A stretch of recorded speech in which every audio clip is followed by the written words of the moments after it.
Hello, everyone. As always, I am Matt Lucas. Today, we will be talking to Robert Rogan of Squared Circle in New York City. We will be talking about how gyms work with sponsors. So, some gyms now are getting sponsors, and specifically how they negotiate that relationship. As always, we have badges on, so if you do like this content, feel free to send us some badges. This episode was brought to you by Nak Muay Legends. Support the legends of the sport, both past and present. You can put in MTG as your discount promo code. So it looks like Robert is ready to be on in just a second. So again, very excited about this interview. You know, sponsorships is something that we're definitely looking at a bit more. And there he is. Hello, sir. Hi, how are you? I'm good. How are you doing? Good, can't complain. Thanks for having me on. Hopefully I can provide a little bit of information to anyone, or they're just kind of trying to figure stuff out. Yeah, for sure. You know, even just beginning these talks is a good way to sort of develop the market and develop things. So you've had some long-term sponsors before. Can you talk about how they came about and what happened with them? Sure. So let's see, a few years back, we actually had a relationship, like a contact meeting from one of our athletes that introduced us to a business owner that was training, doing fitness in the sport of Muay Thai, and wanted to see how he could tie his business with the sport. And it was kind of like a what do we do next type of thing. So everybody was interested in talking, and everybody was interested in doing things, but nobody really had an idea of what's the next step. Yeah, Right? pretty normal. So what was the next step? Sorry, you froze up there for a second. Oh, so what ended up being the next step? Okay, so the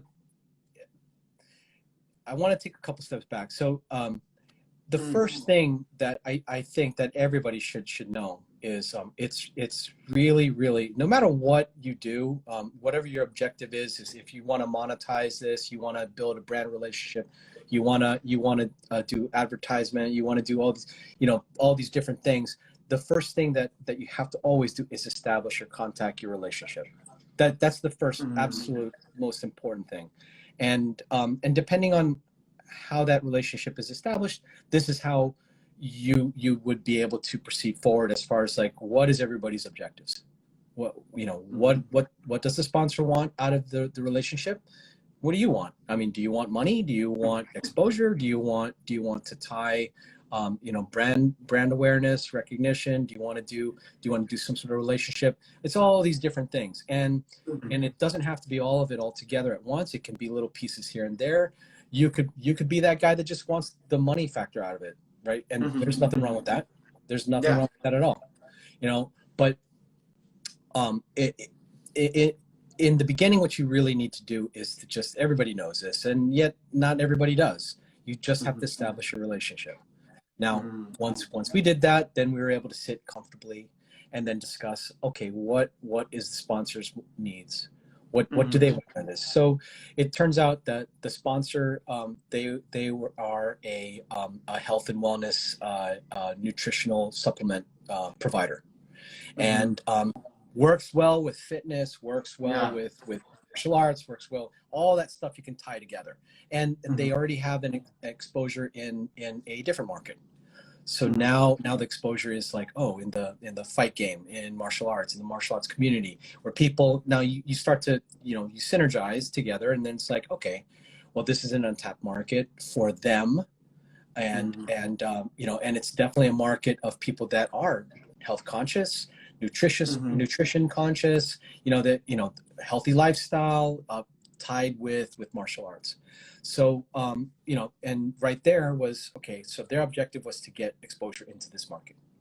So now our now what were our needs? Well, At the time, we had when we first opened up our school, we actually started out with a professional fighter. And again, not everybody has the opportunity to work with professionals. Some people have a lot of opportunity to. So in the beginning for us, it was something new. We opened up a new school. All of a sudden, we had a pro that we had to work with, and all this other stuff.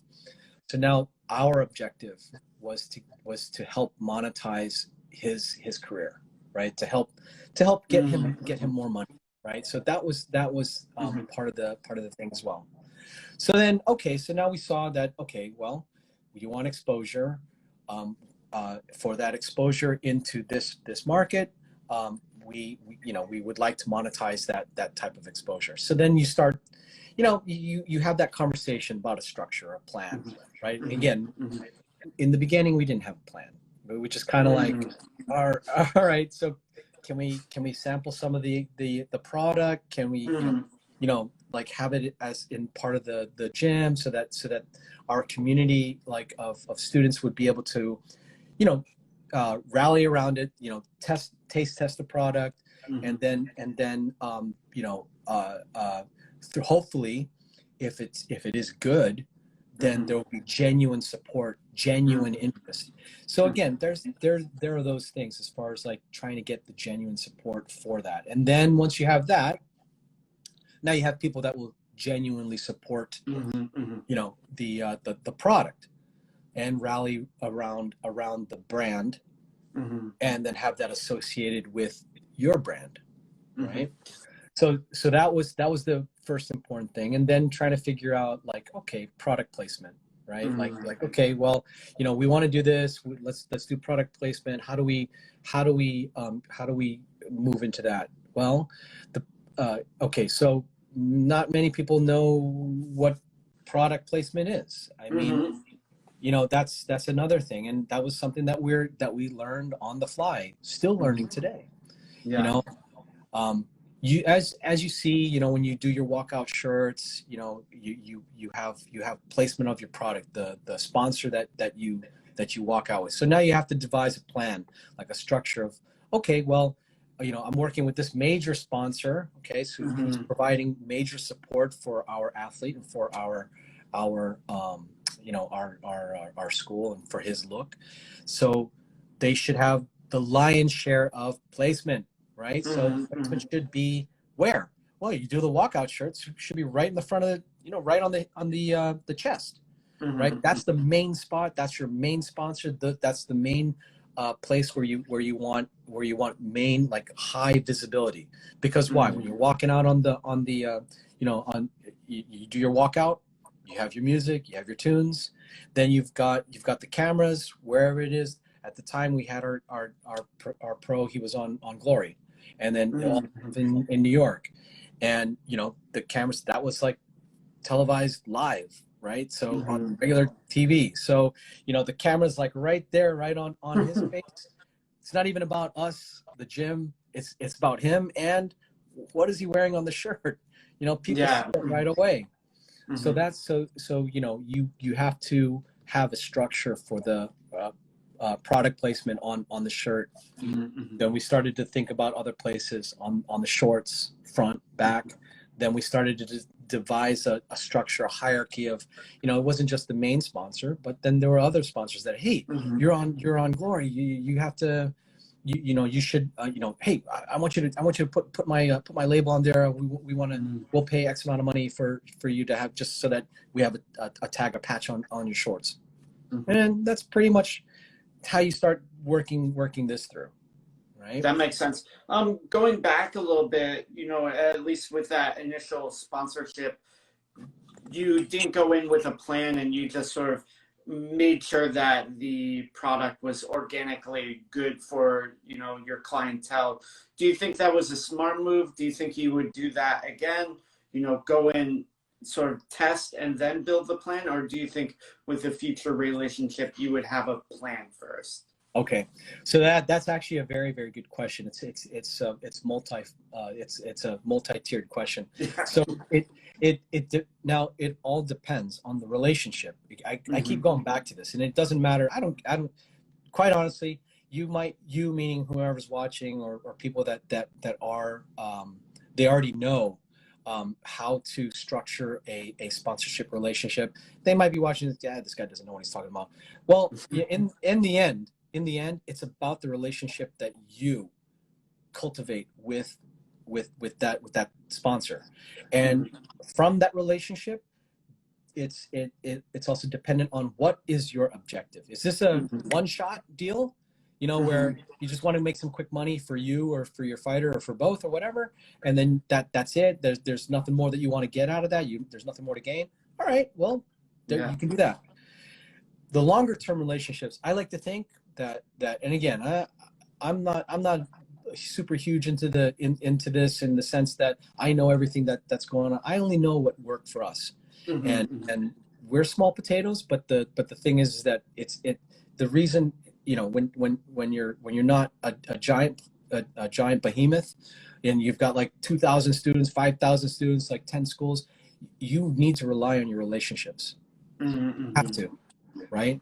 Now it's about making sure that you cultivate that relationship. Now, as far as the product testing, I thought that was a very, very good strategy, in the sense that you know, in addition to having, like, again, this is on the gym side, right? You might have a gym that just pops out, churns out fighters like left and right all the time, and your gym is about producing and churning out those fighters. That's great. That's awesome. Now, for the other type of gym where you've got 97% of the people that want to train like a fighter, that maybe there's like 3 or 4 or 5% that actually compete. You need that majority of the people that want to train, and they put that time in, but they can't for whatever reason, they're not going to be a fighter, right? You want their support. You want their support to rally around behind the fighter all the time, because and it's integral for that fighter or that athlete to be part of the community as well. You can't have a guy that's training all the time. Oh, it's about me. And this always happens. They think it's always about them, but it's not. No.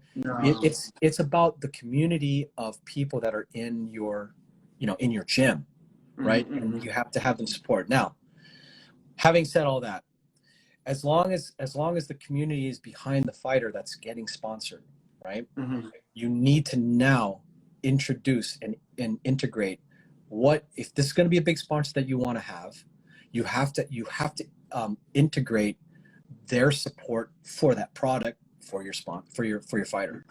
And how else are you going to do that? By either, like you need to negotiate with the sponsor, the provider, with, hey, is it possible that we can, their marketing, hey, are there extra shirts? Do you have stickers? Do you have, these kind of things? Do you have samples? Sample goodie bags or a sample product that the school or the community that supports the fighter will be able to try, because in their it's a marketing expense for them, but in their minds it's like, well, wait, hold on a second, if we provide a little bit of sample, I'm sure that there's going to be people that will want to outright purchase our stuff as well. So already there's a built-in market for all of that as well. Awesome. Well, you've given us a lot of knowledge today, and we wanted to keep this pretty short because I know you're a very busy guy. Is there anything that you wanted to talk about that we didn't get a chance to talk about? Yeah. So one quick thing. So again, the longevity of the relationship. So I'll make this clear. So for me, I consider anything longer than one event is a long-term relationship.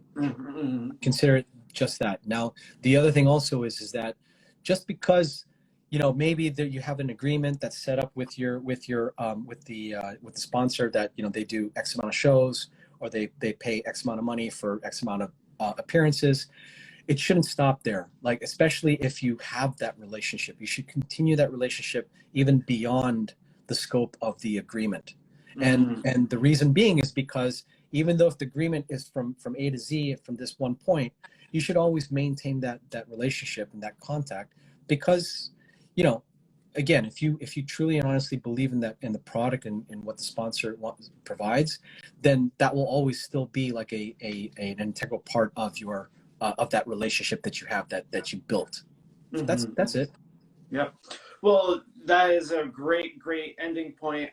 Where can people find you? How can people follow along with you and your gym? Great, awesome. So we're located in New York City. We literally just moved to a brand new spot in Lower Manhattan. My school is Square Circle New York, and the website is www.squarecirclenewyork.com. Everything's spelled out, and you guys can find us there. Awesome. Thank you so much, Robert. I hope to see you soon. Yes, sir. Hope to see you soon. Thanks, Matt. Appreciate it. Thank you.